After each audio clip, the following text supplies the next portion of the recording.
everybody, this is roxrite. You're turning into the Rock to the Right vlog. I'm here to end the roxrite challenge. I want to shout out to everybody that did it and took part. Really appreciate the support. I really want to say a few things about freezes and the whole idea of freeze framing and stacks. When I first started breaking in the 90s, you know, the way that breaking was presented was top rock, footwork, move or power move, and a freeze. Everybody always had a freeze at the end, at least where I came from and where I grew up, because it was our way to end the round. It was a way to put a stamp and solidify or an exclamation point to a complete round. As time progressed, I started seeing people utilize freezes in different ways. You know, people from Style Elements, Crumbs, Remind, Crazy Cujo, Ken Swift, so many different people in different videos. I saw them stacking combinations, but not the way that these individuals were doing it. It was done on a different level, and they were playing with many levels as well, from top to bottom, or just making small freezes intricate. In the 90s, I did a lot of power moves, so my view on breaking was based around a lot of power moves. Besides doing the power moves that everybody else is doing, what else can you do that stands out? And that's taking freeze combinations and making them more dynamic and unique. Finding ways to not touch the ground with your feet, but staying in the air and utilizing it in a way that is not just based in a circular motion. You know, a lot of the power moves that we utilize, which are amazing, I am not knocking power moves, is that you're spinning and using a lot of momentum. Your legs are always moving in circular motion. Freeze frames, you're able to move around a bit different. In stacks as well, you're able to just change the direction, change the angle. You're able to play with more patterns. You're able to cut lines instead of always moving in circular motion. You're able to go up and down with different levels. Same thing with power moves, but it creates something more unique than what we're used to constantly seeing with flare, windmill, flare, flare, 90 flare. You know, those are amazing combos as well. But the freeze frame would give you an unorthodox look on something more dynamic. I started combining freezes at 13 years old. I started stacking freezes, which would be the most basic ways for me was headstand, the handstand, the elbow freeze, or I would practice with air baby, the elbow freeze, or chair, air baby.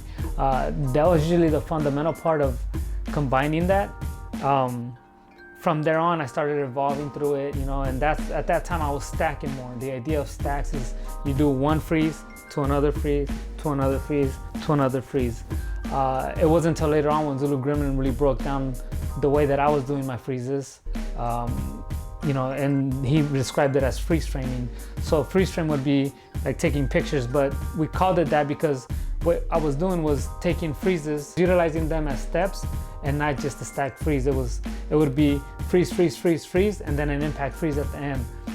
The idea of combining freezes as well is something that had been done before as well. People from Sidewalk Breakers, even Float showed me some exercises that he had done in the 80s, and he still showed me in 2012 how to do what he was doing. And it was pretty crazy to see that he was combining freezes like that, or just power and freezes from way back before. So that was inspiring to hear as well. So it was good to know that something like it had already existed, and it was just the evolution of it.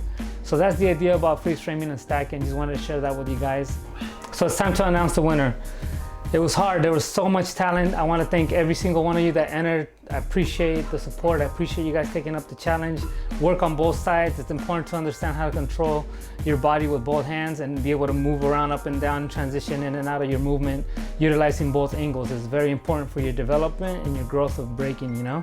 It also helps your power. The runner-up, I'm going to give a poster to, is Kami, because she killed it all the way from France. Shout out. The winner actually, and the reason I chose this individual is because he utilized both sides, made it look effortless, and was very fluid in and out of his transitions to get to the next freeze. Full speed control, everything was very well done. It was hard to pick a winner because there was so much talent, but the winner for me was Supash V. He will get the jersey, the poster, the notebook, the pins, and the trading cards. Thanks for taking part again, guys. Thanks for tuning in. So that's the roxrite challenge. It is over. I want to shout out everybody that did it. And remember, the rules were to post it on your grid and not just your story. So thank you guys. Much love. I'll see you guys soon. Thanks for tuning in. Peace.